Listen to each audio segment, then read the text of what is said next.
Let me check with Baxi, sir. Yes, you can start. Baxi? Yes, ma'am. Yeah, you are here. So we can start. Yeah. Okay, we are starting. So everybody is starting. So may I again welcome you in this next session.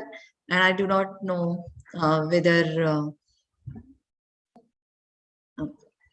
I do not know whether Mr. Bakshi heard that or not, but I told him that we will take a small break before you disrupt everything. Yes, I did. Yes, I did. So we are ready. We are ready to get disrupted. And I request Dr. Chitra to take over the session. I'm very glad to introduce Mr. Viplav Baxi. Mr. Viplav Baxi is an edtech professional and an author of a disruptive book on our educational system called What If EDU. He has over 26 years of experience in strategy, pedagogy, content, digital transformation, product design, and engineering across K-12, higher education, publishing, corporate, e-learning, vocational education, and test preparation sectors. Mr. Viplav is currently the Senior VP and Chief Product Officer at K-Nimbus, a digital knowledge platform, and has worked with Akash Education as Vice President Products, as Director Product and Digital Transformation at Oxford University Press, as Chief Product Architect at FlipLearn, as CEO at Atelier Learning System, and has held many other senior level positions in his career. He has pioneered initiatives in technology and learning in India, such as prototyping one of India's earliest learning and assessment portals in 1997 at IGNOU, the nation's largest open distance learning university, building the technology infrastructure in 2000 and 2002 for egurukul.com, India's first K-12 online learning portal, and creating a pioneering 18-month-long enabled learning 18-month-long blended learning program for the nation's premier management institute, the Indian Institute of Foreign Trade. He was also the technology architect behind the acclaimed product for English language training, which is English Edge, in 2004, created with BBC Worldwide. Apart from his work on education and technology for some of the leading education companies in India, he has been a contributor to government and industry association-led committees on technology in education for K-12, higher education, and teacher education. He has authored about 400 blog posts and articles. His book, What If EDU, focuses on possible disruptions in our education systems and poses 12 questions that compel you to rethink our systems of education. We welcome you, sir, for today's keynote address on enabling disruption.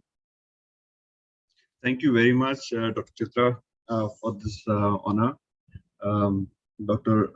Kasturirangan, Dr. Kamath, my guru, Dr. M.M. Pant, who's going to be speaking in the valedictory, my guru again, Professor Ujjwala Chakradeo, Professor Sancheti's session, wonderful session that he did on ABC as well. I'm really honored to be among all of you.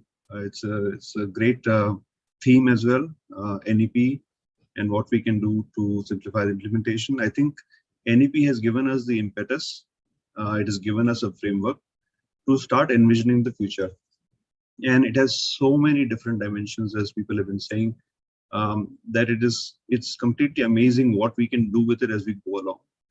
I think it will be important for us to look at how to enable different parts of the NEP, many statements there that we can just enable and disrupt our education systems, not just in India, but also inspire people to do it worldwide as well, that we want to do. So I'll quickly share some of the things that I found very interesting in the NEP, and let me know when you're ready, when you can see my screen. I took a few of the snippets from the NEP. I'm going to talk more about what's inside the flute.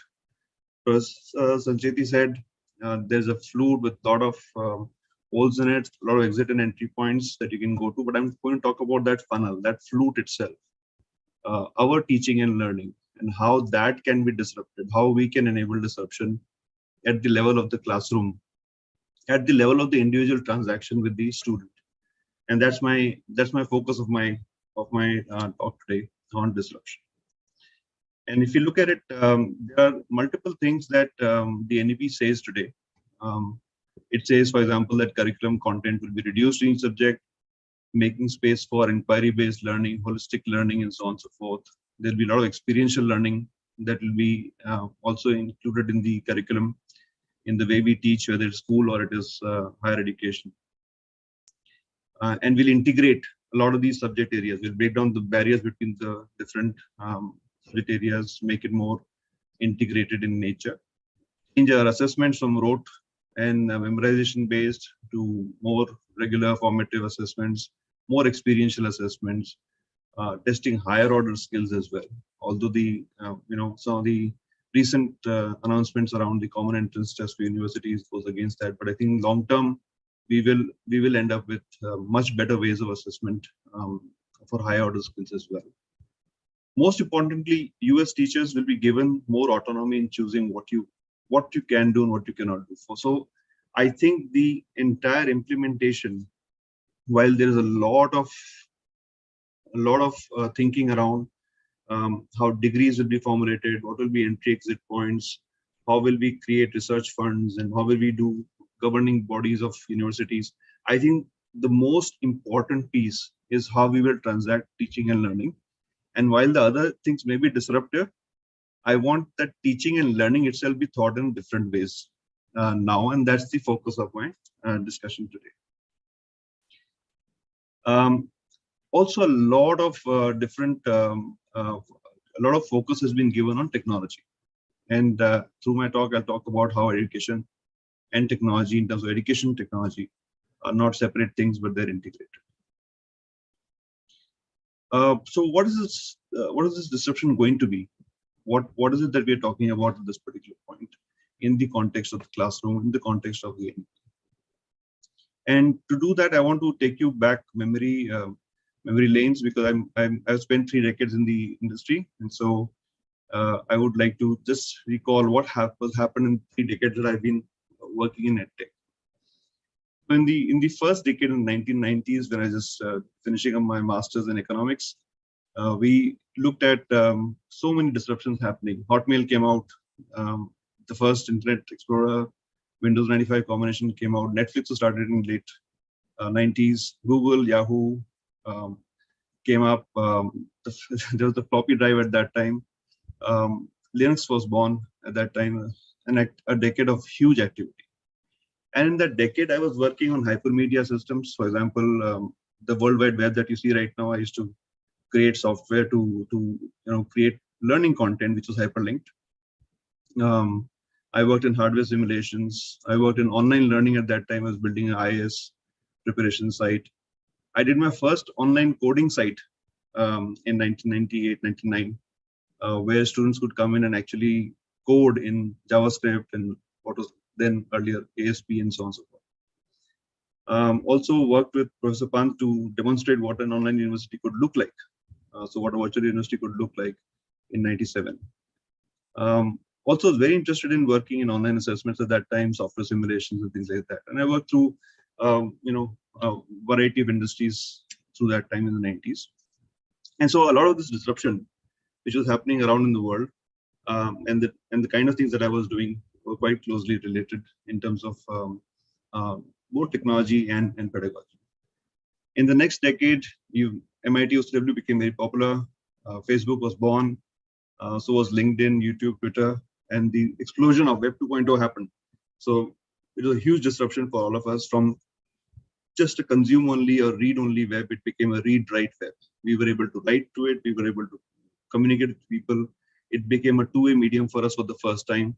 And at that time, I was working in things like virtual labs, simulation series games, online tutoring, Second Life as a virtual reality platform, building bespoke content for digital learning. And most importantly, I was part of the first MOOC in 2008, which is now called a CMOOC, versus the later ones that came with Coursera, Udemy, etc., being called XMOOCs. So I had the opportunity to look at a lot of cutting edge technology happening at that time, and how that technology could really be thought of as integral to the education system.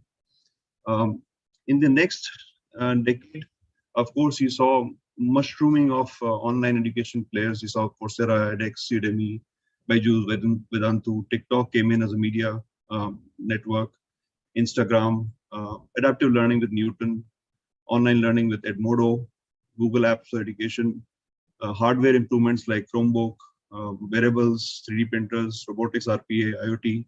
So many different things happened in the last decade. It was amazing. It just exploded with the advent of cloud computing and many other technologies. It just exploded. And while this was happening, I was working on smart classrooms. I was working on, Xbox Connect, augmented textbooks, flipped learning, simulations, etc. And a lot of work around teams and classroom enablement into this thing across various industries. So I worked K-12, higher education, publishing. So seen a lot of disruption happening, and try to translate some of these disruptive things within the education system as well. And come to the real understanding that, if you want to really leverage disruption that's happening around us as well in the education system, there's a specific way of doing that. And now in this decades, I'm working, of course, on things like AI, digital libraries with Nimbus, which is a fantastic digital ecosystem, and the metaverse, which I think is going to really play a big role. And I think the NEP also, in some ways, talks about artificial intelligence as well as virtual reality in big ways, as well as adaptive learning. And this journey of mine has shown me a lot of different types of disruptions and thoughts around disruptions. One of the things is, as Peter said, dismantling of long-standing practices in order to make way for innovation. So if there's a practice that's happening, some innovation happens that really breaks the glass ceiling. It creates a completely new way of doing things, which is more acceptable and easier to adopt, and so on and so forth. That's creative destruction from, as Peter defined it. Andrew Grove from Intel defined disruption as something that results from a 10x change in the power of competitors or complementers, customers or suppliers. So what is that disruption happening around the education system that is promoting that kind of a change within the education system, or forcing it as part of the ecosystem to change? And Jacoby says, how can something transform from being complicated, exclusive, expensive to being simple, accessible, and affordable? And that's what is defined as disruption. Larry Page from Google says disruption is a mindset that we should be 10 times better rather than 10% better. So how are we imagining ourselves? How are we imagining incremental change or a disruptive change? Christensen also says things that there must be a technology enabler that makes innovation available to people previously not served by the sector, marketing industry and sector as parallels. And secondly, the business model or the education model must change. I think we should be careful in saying, applying terms of business to terms of education. And I'm sensitive about that. So not the business model, but the education model, how it must change, or the way of transacting learning must change. So when there's something that's an incremental innovation, what point do we consider it to be a disruptive innovation? And Christensen makes the point that mostly every innovation, disruptive or not, begins as a very small scale experiment.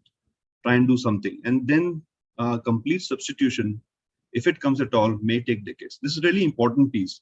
I heard once that in one of my discussions with some senior people, that textbooks take 7 years to get to the last student. I mean, to really get updated across, because there is already stock in the market. The logistics changes, the challenges to get new textbooks ready and shipped out, and so on and so forth. So maybe technology is disrupting that, but how is that happening? Complete substitution will take time. It is a mindset. That is what disruption is all about, and that mindset is something that we need to worry about very heavily.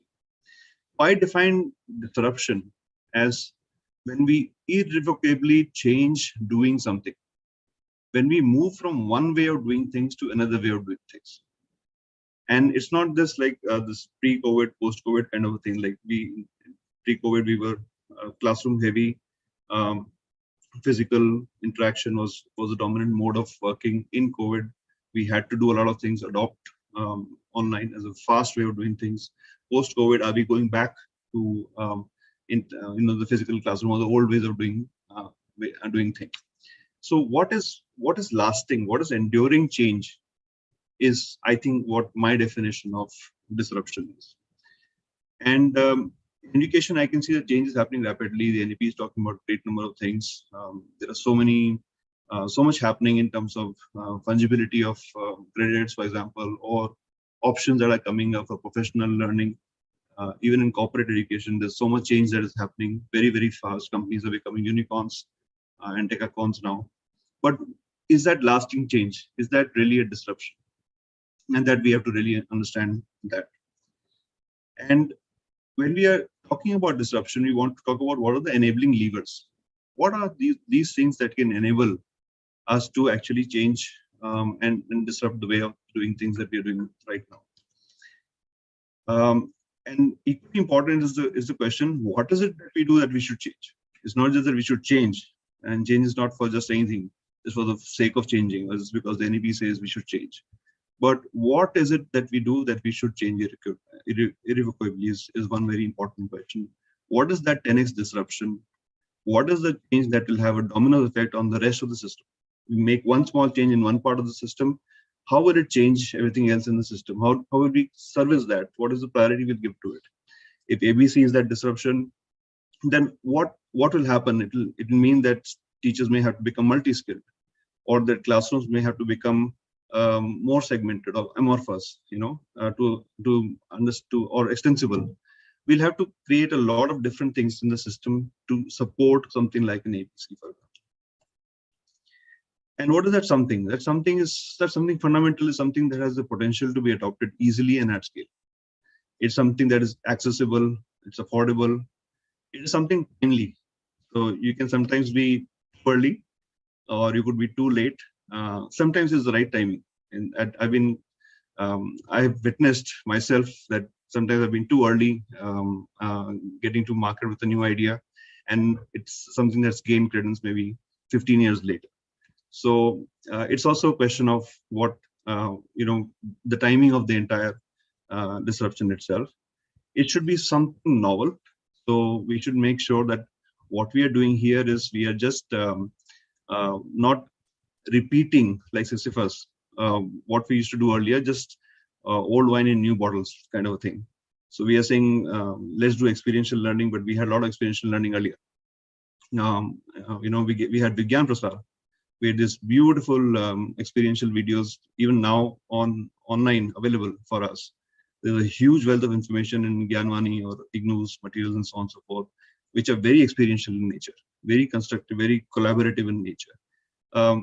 But how are we using those strategies in the new age? Are we just repackaging them and saying, okay, they were offline lectures, now we're going to online lectures? Or are we doing something completely new? So the novelty of that something has to be understood. It has to be something realistic, not like Icarus, who just weren't flying very close to the sun. We want to make sure that we make realistic decisions about what we can disrupt, or work in a realistic manner. And of course, something human. Sometimes you think you're the God challenge. Technology will be the disruption. Technology will change everything. This is what will transform humanity and our education system. So we have to also give humans and humanity the precedence here as well. Very importantly, something integrated. That education technology is not just education and not just technology. It is uniquely EdTech. It's a combination. It's a merger. It's something integrated. You can't think about it one thing imposed on the other, or it's just a completely integrated system. And of course, in our country, the size and scale of India, with so many universities, colleges, so many subjects, disciplines, such a vast area to be covered, so many students and teachers, there can't be a one-size-fits-all solution. So disruption may happen in pockets, in segments, but may not necessarily happen in one wide swath. one wide change. So we have to think about disruption in that sense as well. Each one of you is a disruptor. Each one of you has the potential to disrupt or change the way things that at a personal level you do, and that your department does, or your college does, or how your students learn. You have that control, and you should exercise that at your local level as well. So what is fundamental to our education system? I wanted to think about, in my book, What If We Do, I wanted to think about what are the various things that are fundamental to our education system, and how can our education system be really challenged or changed in many ways. And in that effort, I came across 2-3 important areas. Firstly, how do we organize ourselves and the systems that we work in? And in this, I looked at a few very important things. How do we organize knowledge, which is how do we break the barriers between subjects, integrate them, like the NEP is talking about. Very importantly, time. How do we handle time? And I'll go into a bit of detail around time itself, but educational time is a really important concept. It's not just the time that we spend as teachers, but also the time that we spend as students in the system. And what is it that we use our time for is an important piece. Groups. How do we create sections, batches? How do we create divisions between students, and are those divisions porous?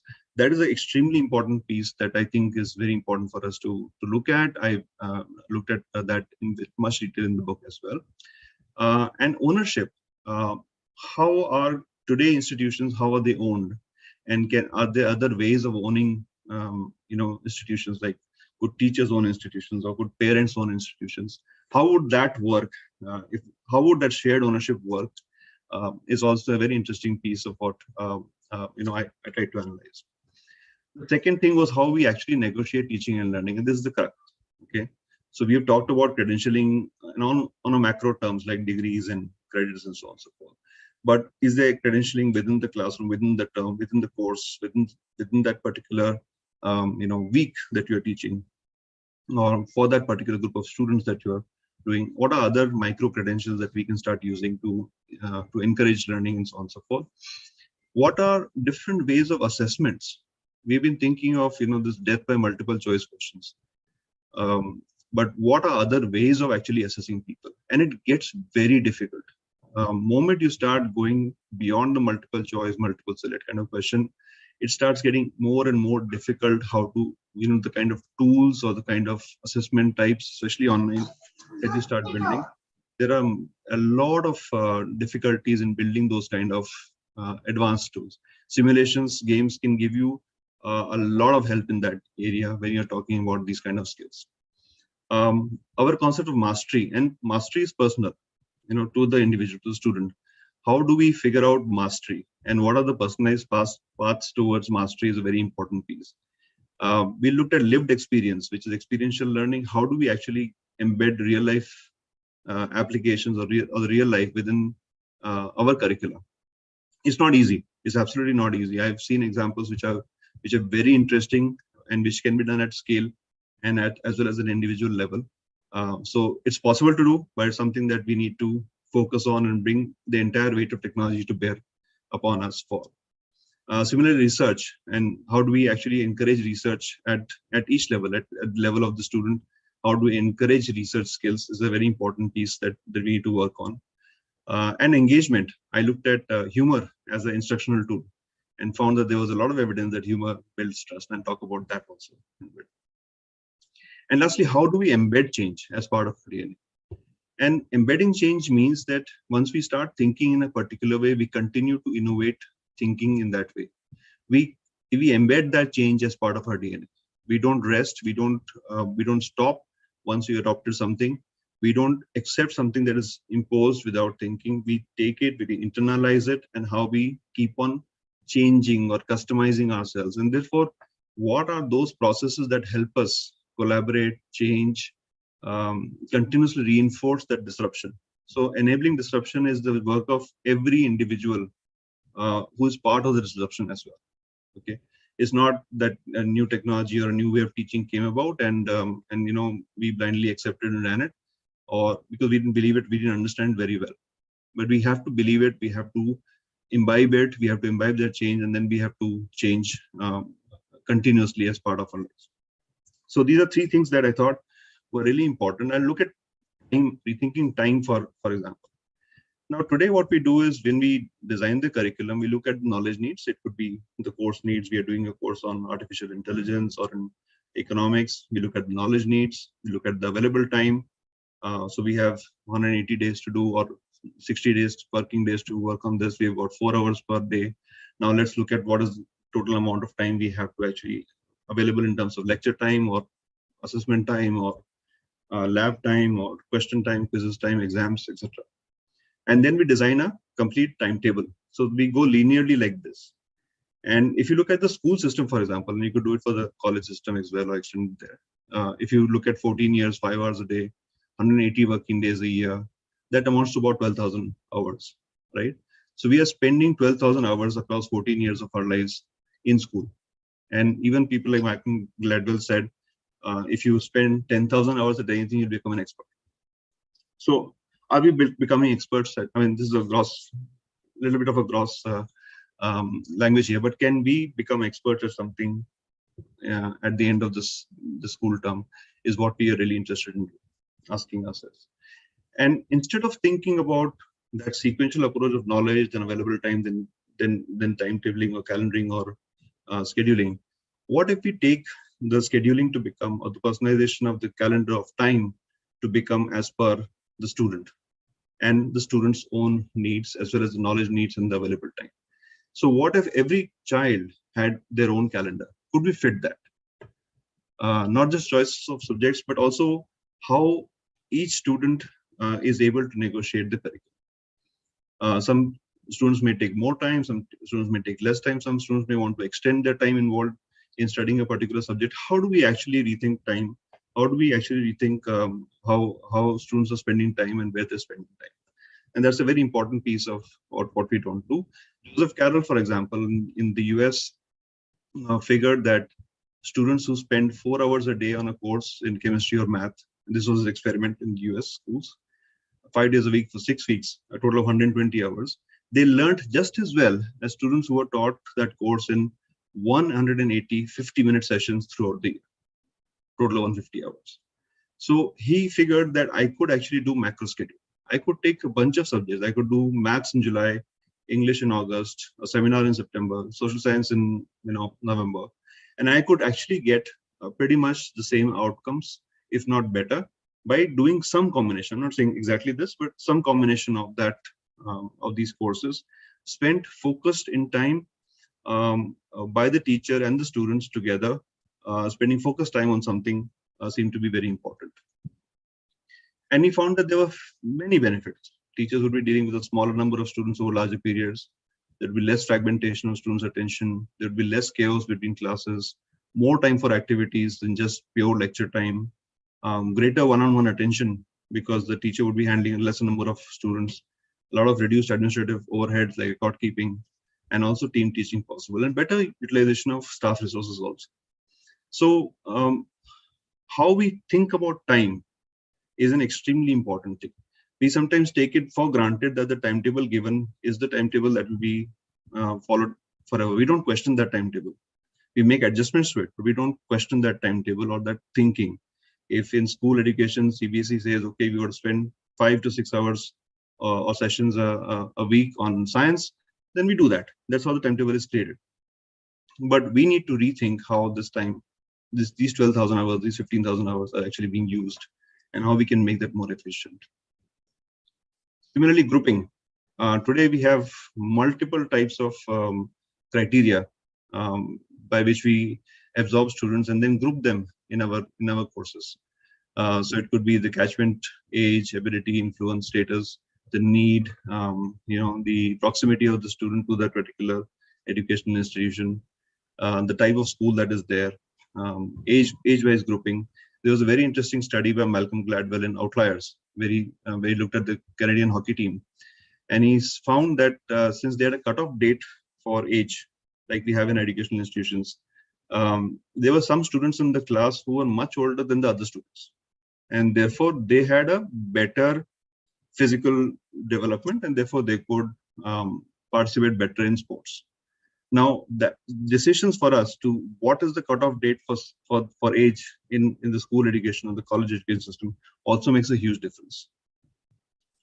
These small things will really go a long way in disrupting or enabling disruption if you're able to rethink how we actually group students. And group design can be based on various parameters, but what I'm looking for is, can groups be actually constructed according to learning styles, or as well as Sancheti was saying, according to teacher fit? Can the students and teachers be fitted together so that they match the same wavelength? What if you don't find the same?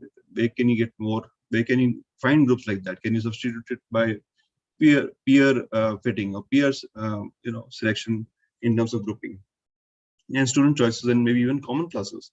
So what are ways in which we can rethink the grouping of students is also a very important piece. When we break down students into various groups, we are essentially putting them into silos. So, two different teachers teaching two different groups, two different styles. Maybe that there's a student in the first group that would have benefited from being there in the second group, but he has no choice. So how do we look at grouping and how can we make it more fungible is an important piece. In terms of pedagogy, flipped learning, you've seen homework into classroom as classwork as one flip that you can give your actual reading materials to the students to at home, but when they come into class, they actually practice and they actually engage in conversation, solve problems, apply techniques to bring solutions, etc. But there are many other flips that you can think about. One is students into teachers. So how do students also become co-creators in the teaching process? Classwork can also be converted into learning by self or through the network of people that you have, guided or unguided. Architecturally, hallways and social spaces could become classrooms as well, as happened in many different institutions abroad. Curriculum from closed to open, from degrees to individual badges, the small things that you give during the course. Fixed learning periods, as I said, to flexible learning time anywhere, and students into collaborators. Many different flips that we can think in terms of pedagogy as well. And when we talk about personalization and mastery, we are talking about a move from teaching to the middle, because as a teacher, you'll have students at all different styles, all different types, and using the textbooks that you have or the reading list that you have, you will try and address the largest possible number of students in that particular way. But it's not possible to capture everybody's learning style or everybody's learning difficulties or challenges, and therefore you end up teaching largely to the middle. Okay, very few times you'll have the opportunity to actually really go and work one-on-one with every child every student in the classroom. And therefore, how can actually personalized learning paths start happening? How can you make each student go through a particular learning path, and it makes it and make it easy for you to actually manage those learning paths as well. And that's where technology can also really help in a big way. But a lot of good teaching techniques or organization techniques also can really help there. And then, how do we rethink engagement? There are so many different disruptions that are happening in the use of gamification, serious games, in simulations, that we are simply we may not be very aware of at this point, but we should start looking at in detail. Virtual reality, for example, I've been looking at medical VR simulations and looking at how anatomy can be explored, and working with a system with 15 different bodily systems that can be explored by students, taken apart, put together, collaborated upon in a multiplayer kind of a model. Virtual worlds where learning comes alive, and how we can actually make these things available. I would love to see investment in the NEP or projects in the NEP which work on, for example, creating devices, or these 3D devices, which are headsets which are much cheaper and which can be given to every educational institution. I would like to see content development in the NEP being given some focus, so that these simulations can be made for the Indian context and built like that as well. But serious games, gamification, simulations are really very disruptive. pedagogical devices supported by technology. And I think this is one time with the NEP talking about holistic learning, talking about critical thinking skills, that we have no other option but to move from the multiple choice question paradigm to something like this. These environments can enable you to exhibit those complex behaviors. And I don't think there is any other way of looking at assessment than looking at some of these things in place. On a lighter note, was researching humor in the classroom, found that there was actual serious research on humor. So we found that laughter increases student engagement and has a positive effect on learning outcomes. Why? Because essentially, by using humor, you are able to build trust. You're able to break down barriers. And interestingly, we're talking about education, techniques, pedagogy, this, that, and technology. But something as simple as laughter in the classroom can have a disruptive effect on our educational system. It was found that, you know, there's actually a theory called instructional humor processing theory. They talked about good types of humor, bad types of humor in the classroom, and what we could do, and what its impact was on learning outcomes. And they found that something called a humor orientation index was, when it was high in both the student and teacher, that's when the greatest learning happened. So to find the incongruity, to find the humor in learning is an extremely important tool or device that could be disruptive. And another thing that could be completely disruptive is to look at various roles of teachers. So from teachers, as we talked yesterday with Dr. Kamath as well, can we have teachers who have got differentiated career profiles? So you are teaching for sure. You could be a teacher, you could be a researcher as in the current thing, or you could be an administrator. But you could also be something like a chief data scientist for an institution, or a head of adaptive learning, somebody who manages the learning for, say, thousands of students in the organization, and looks at patterns, looks at data, and tries to make sense of how career outcomes or learning outcomes could become better. Head of makerspaces, somebody could be who heads experimentation, who heads labs at the entire organization, not just engineering labs or medical labs, but also social science labs, and art labs, and so on and so forth, where people can get together and make things, truly interdisciplinary kind of intersection of doing and making. It could be somebody who's totally in talking about data and privacy. How in the increasingly social open world, how does data privacy happen? That could be a very important piece. There could be a chief humor officer. There could be somebody who works with devices and Internet of Things, or other kind of technologies, or other kind of pedagogical practices as well. And these could be careers that could be actually looked at. And I think we should reinterpret the role of teaching, not just shifting to the online medium, but also embracing other kind of newer learning theories, newer learning and digital spaces, and so on and so forth. So I think this should be an important focus point for the NEP, to look at how new and diverse types of career profiles and options are created for teachers. Research has also shown that for teachers to learn, if there are networks of professional development, if teachers are learning together, whether within an institution or across institutions, the learning outcomes are positively impacted by this collaboration. So what it means is, if we can build at our level, at the teacher's level, if we can build a lot of collaboration, a lot of crosstalk, this can be an enabling, this can enable disruption to happen at a large scale. Think about it, if suppose there's a new thing that one of you found that works for a particular type of student, and there are obviously going to be hundreds of students like that across various universities or colleges, and if you are able to publish your research or share your experience with people, make it discoverable to them, and they benefited from it, it could cause a ripple effect. So don't undervalue the value of networks in professional development and in creating enduring change. And of course, if you do this, then your student outcomes will be positively impacted as well.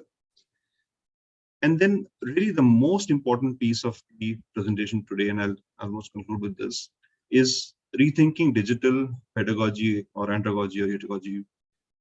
I wanted to question what is natively edtech versus what we are doing today.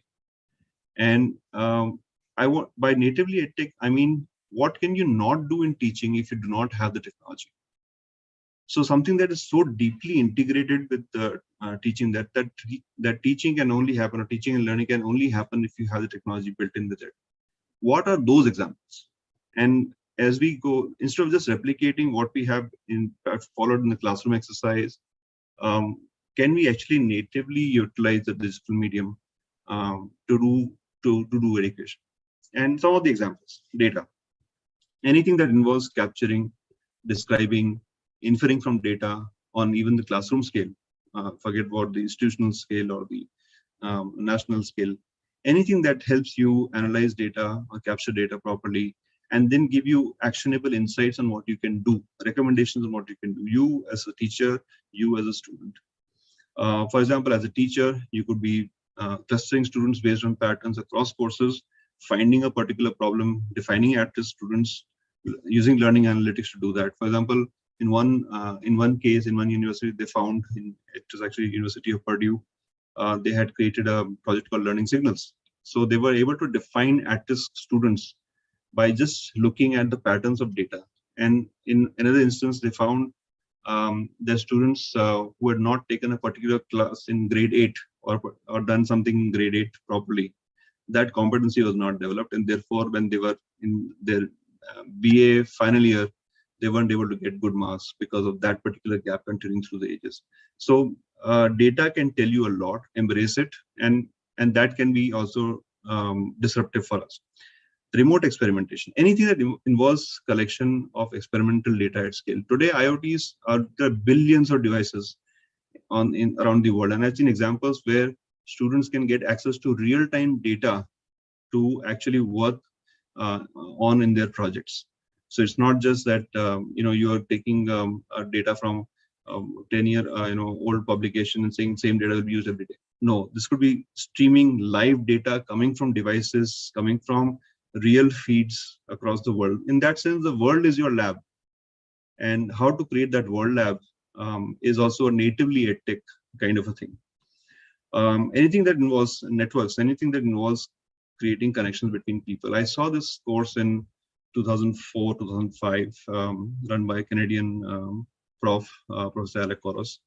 And what he did was he invited his network meaning people that professionally were connected with him on LinkedIn or other places, to come in and look at and interact with his class, which meant basically that he was exposing his class to his network. And vice versa. And if you are able to do that, what is your network? What is the value that you bring to students, and how do you make them practitioners rather than just knowledge gainers is a really important piece. And of course, I talked about simulation. Anything that is real life or lifelike replication of a real world phenomenon. It's safe to fail learning. It's okay to make mistakes. There are no real world consequences, but you gain practice, you gain strength, and that is also natively edtech, right? So number one problem today I wanted to address in conclusion was about how we are still trying to emulate the physical classrooms and practices online, and how we should shift on to the next. Let's enable disruption. If we can just find the right disruptors, right enablers at your level, at level of the individual, at the level of the classroom, in consultation with your colleagues, with students, and with experts, and enable these disruptions to last, then we'll actually see change happening in the system. The rest is all necessary, but the change lies with you, and that's my fundamental request to you to help enable that disruption. Thank you.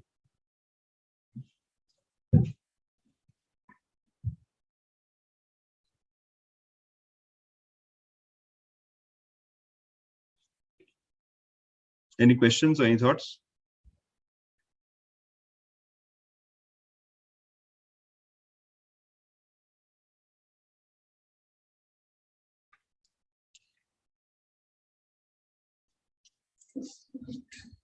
So are you writing your questions in the chat? We will give some 2 minutes to type questions. And Dr. Chitra, would you be able to read out? Yes, I can. If they type out questions, I'll be able to read them out.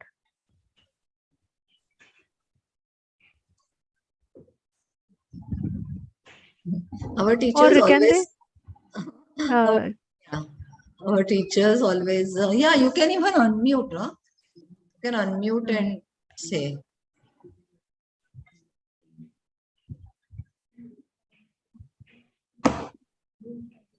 And I'm available later on as well. You can always write to me or reach out to me on the network, and love to answer your questions later as well. Our Dr. Mumbai University distance education friend, Mr. Mandar Bhanushi, is saying that your every slide is a complete workshop. So as you actually you need to give time for people to think on, because so many good things you have shared, and these are ideas which teachers need to take it forward. And really we have to work on each of those slide and discuss in detail. It is going to change the entire scenario. So I am very happy with this session. Thank you so much. Thank you so much. No, this is really important, because this is where I want to start the dialogue, spark the dialogue, because the change, it resides with you. It doesn't reside with the policymaker. It doesn't reside with institutional administration. It resides with you and the students. And that's the part that I want to really focus on. There is one question. I'll read out the question. How the students and the teachers in remote areas or lacking infrastructure will be benefited by disruptive technologies? So by definition, technology will be can only be applicable where it is. But good teaching practices, experiential teaching practices, can be done without technology as well. So I heard many years back the story of a teacher in a remote school in Bihar, and what she did was she went to the school, yard, and she dug up the entire yard, and she put some old statues, and she put some old things of what could have been at the past, and she covered it all up. Then she took her students there and said, go and dig, and you find these things and tell me what these things are. So something like that, even without technology, if technology is not the barrier, the barrier is not technology, the barrier is your imagination. And that imagination, if you can take forward, will enable disruption anywhere, with or without technology, with or without devices, without having the light to read. What you do, how you inspire the children, how you make them laugh, for example, is independent of technology in many ways. But when technology is to be used, let us not use it as a duplication. Let's not try to just take whatever exists in classroom, this quiz at this end, multiple choice. Let's not be constrained by our platform. Let's go beyond that and think about disruption. Only then will the vision of the NEP be satisfied at all levels.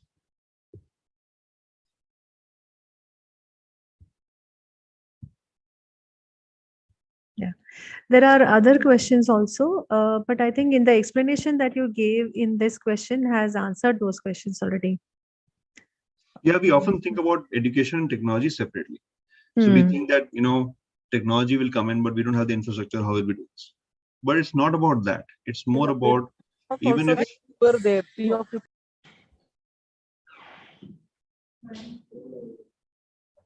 sorry, somebody had a question? Yeah, just one question. Will these disruptive technologies change the entire concept of educational technology, or I will not say it's limiting, but nowadays I see that educational technology, even at national level and at policy levels, equated to technology in education. And we educational technologists keep on saying that no, it's technology of education. So what would be impact of the entire umbrella of educational technology? We cannot go in today. We need to be or need to integrate all types of technologies in our day-to-day or mainstreaming technology, I would say. But that should not have the notion that if you use technology, then done. And somewhere educational technology principles should not be affected. For example, as we talk about Swayam videos. So only because you are using videos, that does not mean that you are using sound pedagogy. So what would be impact there, or what precaution can we take in this?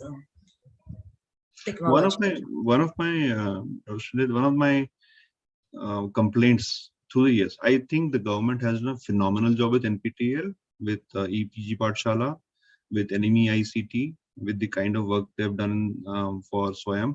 I think it's creditable. I think no other government at that scale has operated ever in the education technology field, and hats off.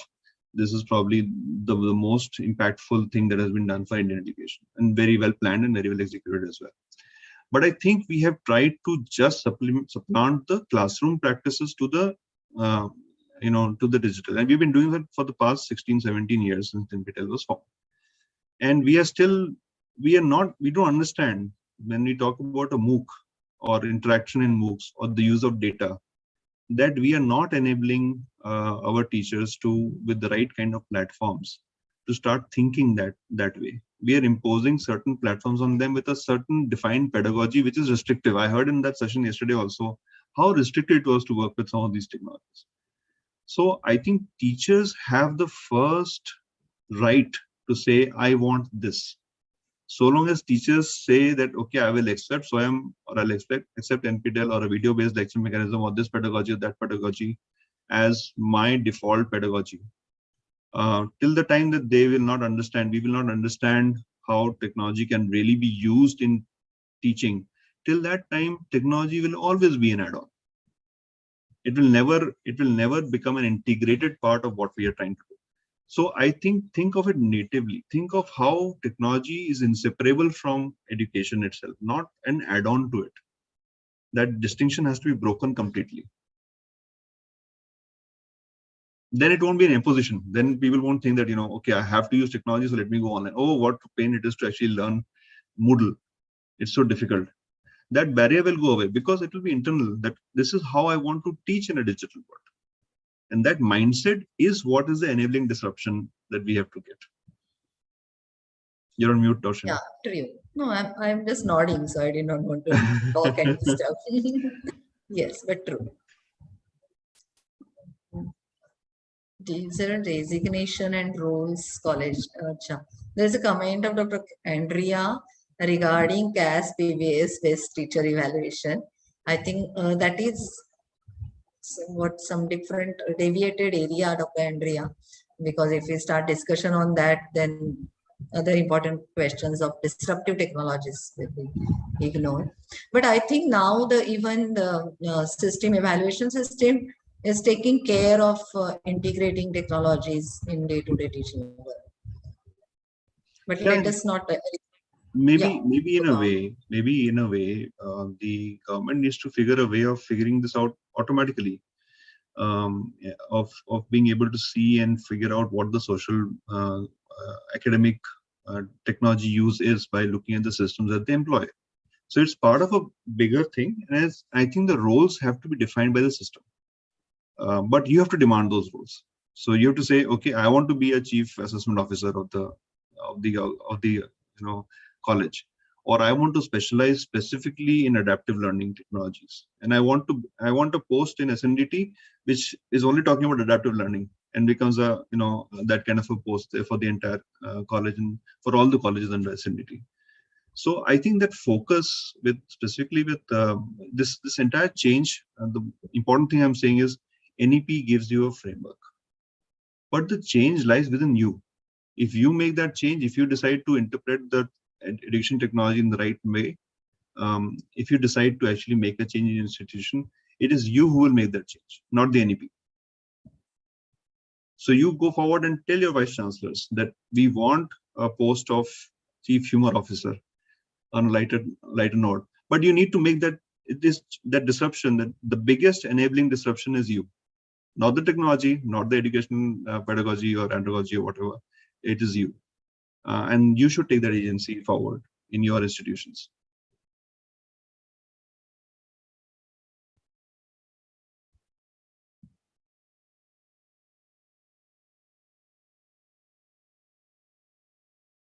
Yes, Chitra, we can proceed.